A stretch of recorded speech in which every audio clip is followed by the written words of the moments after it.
Hello అండి, welcome to scotch welcome. ఈ వీడియోలో మీకు వీట్ దోశ, గోధుమ పిండి దోశ ఎలా చేయాలో చూపించాలనుకుంటున్నాను. సో నేను గోధుమ పిండిని తీసుకుంటున్నానండి. 4 కప్స్ గోధుమ పిండి తీసుకున్నాను. సాల్ట్,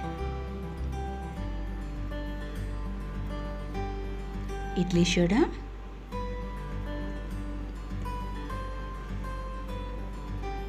ఆయిల్,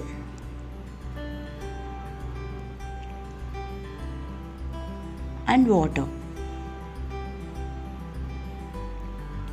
సో ఇప్పుడు నేను వచ్చేసి ఫస్ట్ సాల్ట్ యాడ్ చేస్తున్నానండి. తర్వాత ఇడ్లీ సోడా యాడ్ చేస్తున్నాను. సో దీన్నంతా ఒకసారి కలుపుకుందాం. ఇలా కలుపుకున్నాక 2 glasses of water. So 2 glass water అండి. వాటర్ తీసేసుకున్నాక బాగా కలిపెట్టాలి.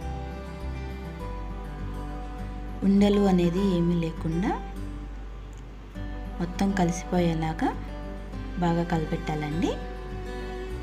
చూసారు కదా, ఈ విధంగా రావాలి. దోశ పిండి ఎలా అయితే ఉంటుందో సేమ్ ఆ విధంగా రావాలండి. మీ దగ్గర బ్లెండర్ ఉంటే కనుక దాన్ని కూడా పెట్టేసుకోవచ్చు, బాగా వస్తుంది, ఇంకా సాఫ్ట్గా కూడా వస్తుంది. సో బ్లెండర్ లేని వాళ్ళు ఇలా గరిటెతోటి బాగా తిప్పేసుకొని ఉండలు అనేది ఏమీ లేకుండా నీట్గా కలుపుకోవాలండి. మీకు వీలైతే ఒక 15 మినిట్స్ పక్కన పెట్టండి. లేదు మాకు టైం లేదు, తొందరగా చేసుకోవాలనుకున్నా ఏం పర్వాలేదండి, అప్పటికప్పుడే కూడా మనం చేసుకోవచ్చు. సో ఈ స్ట్రక్చర్ మనకు కరెక్ట్గా సరిపోతుంది. సో తవా పెట్టాను, తవా వేడెక్కిందా లేదనేది ఒకసారి చెక్ చేసుకుంటున్నానండి. సో తవా మనకి వేడెక్కింది. ఇప్పుడు మనం పిండి కొద్దిగా పోసుకొని దోశ వేసుకుందాం.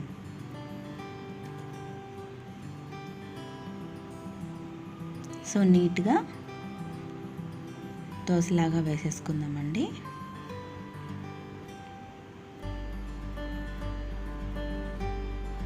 చాలా ఈజీ, తొందరగా అయిపోతుందండి, అండ్ చాలా హెల్దీ కూడా. చిన్నపిల్లలు బాగా ఇష్టపడతారు. మా పిల్లలకైతే మాత్రం చాలా ఇష్టం ఇది. టిఫిన్ వెంటనే కావాలి అనుకుంటే ఒక 10 మినిట్స్లో అయిపోతుందండి ఈజీగా. జస్ట్ ఏముంది, గోధుమ పిండి ఉంది, మామూలు కలిపేసుకుంటే సరిపోతుంది. సో ఎప్పుడన్నా మరీ ఆకలేస్తుంది, పిల్లలు గోలు పెట్టేసుకుంటున్నారు అని అనుకున్నప్పుడు మనం ఇలా ఈజీగా చేసేసుకోవచ్చు. నేను కొద్దిగా ఆయిల్ యాడ్ చేసుకున్నానండి. అంటే చుట్టుపక్కల కాలే విధంగా ఆయిల్ని వేసాను. చూసారు కదా, సైడ్లో మనకి ఈ విధంగా బ్రౌన్గా రావాలన్నమాట. అలా వస్తే మనకి దోశ కాలినట్టు ఉంటుంది. సో ఇప్పుడు నేను తిప్పేచేసుకుంటున్నాను దోశని.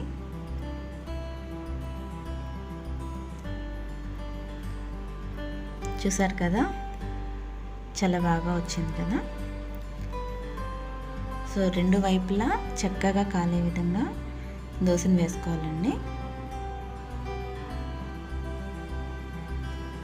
చూసారు కదా, మనకి 2 వైపులా కూడా దోశ అనేది చక్కగా కాలిపోయింది. దీన్ని ఇప్పుడు నేను సర్వింగ్ ప్లేట్లోకి తీసుకుంటాను.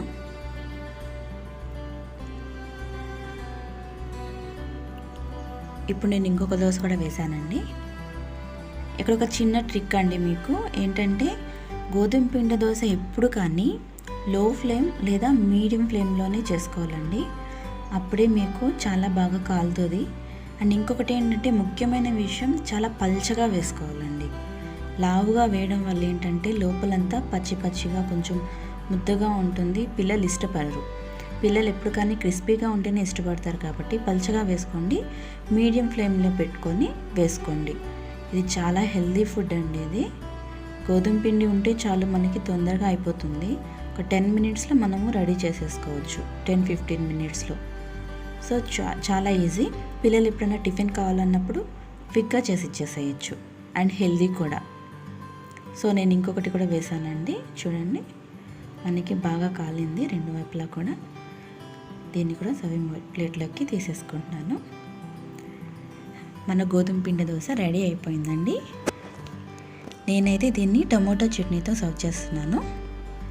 చూసారు కదా, చాలా ఈజీగా తొందరగా అయిపోతుంది. నా ఛానల్ ఇంకా సబ్స్క్రైబ్ చేయనట్లయితే వెంటనే సబ్స్క్రైబ్ చేసుకోండి, లైక్ చేయండి, షేర్ చేయండి, కామెంట్ చేయండి. Thank you.